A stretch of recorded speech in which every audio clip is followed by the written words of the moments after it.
Fala nação, quer acompanhar tudo sobre o Mengão, matérias esportivas, melhores momentos? Então já não perca tempo e se inscreva no nosso canal. Também não se esqueça de deixar seu like e ativar o sininho das notificações para não perder mais nenhum vídeo.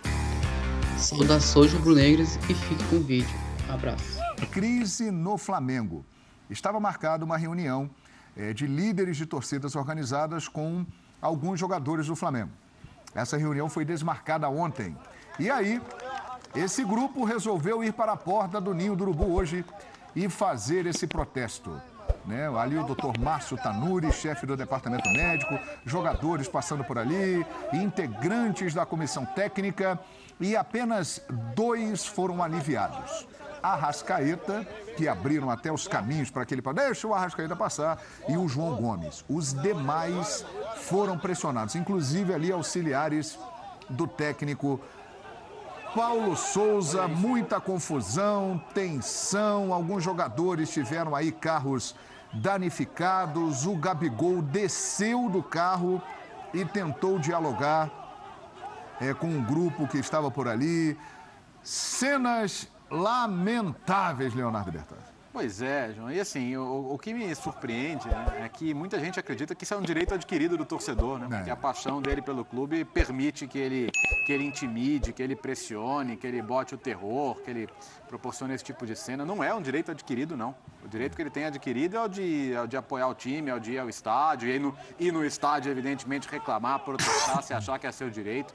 Ninguém pode ser intimidado em situação alguma, e muito menos chegando ao trabalho como é o jogador. Protestar sim, acho que é o direito, mas eu fico refletindo na relação das pessoas de uma maneira geral com o futebol, sabe? Porque, pelo menos assim, a maneira que eu fui ensinado é que o esporte você ganha, você perde, você fica feliz quando ganha, você fica chateado quando perde, mas já começa a pensar no próximo.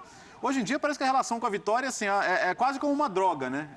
Você precisa dela absolutamente, e se você não tem esse resultado de vitória, você tem que fazer de tudo para que ela venha. Mas ela só vem para um, né? Ela só vem para um. Eu fico pensando assim, se trouxerem um dia, fizerem 20 clones do Pep Guardiola, ou não, 10 do Pep Guardiola e 10 do Jürgen Klopp. Traz todos eles para treinar times do Campeonato Brasileiro e dá dinheiro infinito para todos eles. Sabe o que vai acontecer? Um vai ser campeão. E os outros 19 vão estar com esse pessoal na porta aí, intimidando, pressionando, botando terror. Vai ser assim? Vai funcionar? Vai ser assim. Então, eu fico pensando quem acha realmente que é isso que vai fazer o cara ter um melhor rendimento no final de semana, ganhar os jogos, entregar essa necessidade absoluta que há de vitória, vitória, vitória. E quando ela parar de vir, o cara vai ter que lidar com isso. Então, hoje é no Flamengo, hoje é no Corinthians. Hoje o Atlético e o Palmeiras estão em absoluta lua de mel, né? Sim. Deixa eles terem um abril e um maio horríveis, perderem 2, 3 jogos, se isso não vai mudar de endereço. Sim. Então, quem acha que isso é privilégio de um, de 2 também, não é. Essa é uma realidade de uma relação nociva, e isso aí, para mim, tem total capacidade de ser configurado como uma ameaça. Claro. Botar a cara de pessoas em caixão, para mim, se configura como uma ameaça, porque ninguém me diz que o cara que faz isso não possa, eventualmente, ter a loucura de concretizar isso e ficar frente a frente com o cara. Enfim, eu acho que isso é só uma maneira de explicitar a nossa relação triste, mas não é só triste. Ela é violenta, ela é terrorista, ela é ameaçadora e, como disse o Pascoal, quem faz isso tem que ser responsabilizado, judicialmente, criminalmente, porque eu não levo isso com leveza, não. Não, e o principal alvo é o grupo de jogadores e alguns mais ainda. Nós vimos ali fotos de Diego Ribas, Diego Alves, William Arão, os jogadores mais experientes do grupo. Eles estão sendo aí os mais criticados. Agora, uma coisa que sempre me chama muita atenção quando acontece algo do tipo, né? Já sabiam, ontem à noite, já comentavam em redes sociais que esses torcedores estariam aí. Tínhamos polícia, tínhamos seguranças do Flamengo ali, mas eles conseguiram chegar com muita facilidade no carro dos jogadores, né?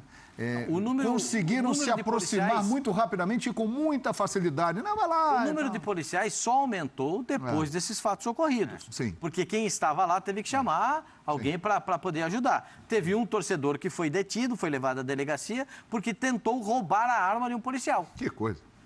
Né? Olha como é que, como é que foi o nível disso aí. É o nível, é isso, essa é a palavra. Hã? O nível, essa é a palavra. Olha como é que é o nível disso aí. Né?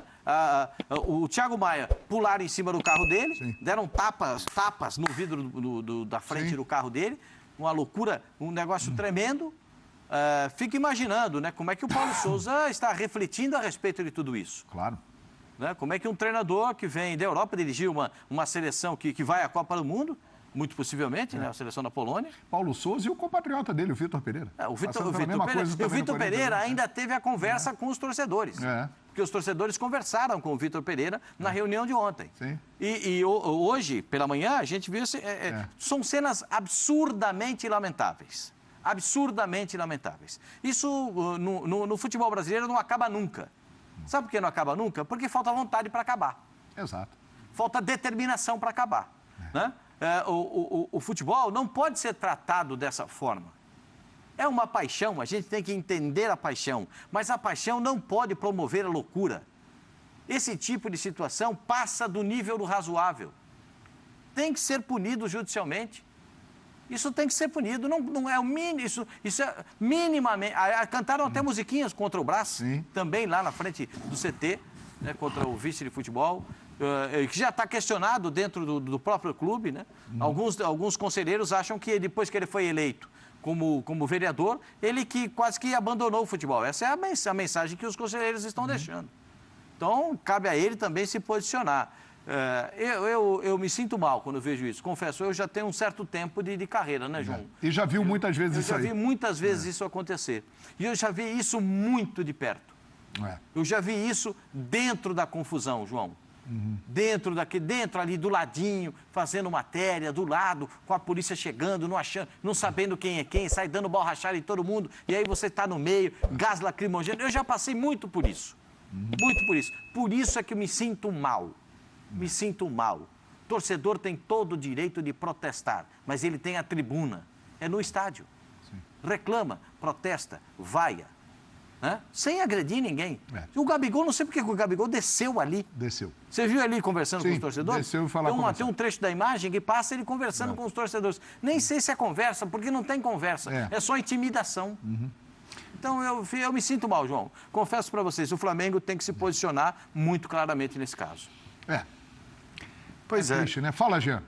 Não, é que assim, João, eu, inclusive, assim, estava pensando aqui, eu acho que a gente nem deveria, de maneira geral, dizer quem eles pouparam, quem eles não pouparam, de quem eles gostam, de quem eles não gostam, porque aí a gente acaba dando relevância às preferências desses caras. E a única relevância do que eles fizeram hoje é a parte criminal, né? Só o crime é que interessa. Eu acho que editorialmente, de quem eles gostam, de quem eles não gostam, qual é o jogador preferido, qual não interessa. Isso não tem nenhuma relevância em relação à ação desses caras. A única relevância é policial, é criminal. E, infelizmente, a gente vive num país em que a impunidade impera em todas as esferas, em todos os sentidos, e por isso é até difícil acreditar que vai acontecer alguma coisa, porque nunca acontece. Se depender da justiça, se depender da polícia, se depender de uma iniciativa do clube, como você falou, João, porque é perfeito. Ninguém sabia que isso ia acontecer? Sabiam. Já sabiam. Então, assim, o clube também é conivente, o clube estava tentando marcar com esses mesmos caras uma reunião.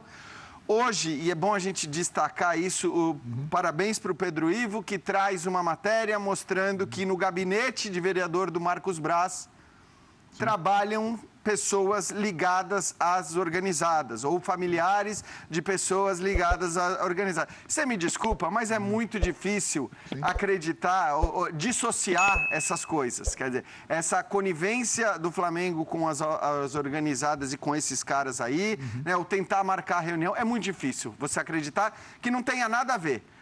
O vice-presidente de futebol se elege por causa dessas torcidas, elas mesmas dizem.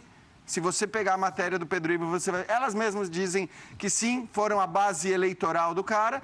E como é que você vai acreditar que não tem nada a ver? Essa conivência, o que está acontecendo agora no Flamengo, a tentativa de marcar reunião. Então, assim, é óbvio que é inaceitável e alguma coisa precisa acontecer.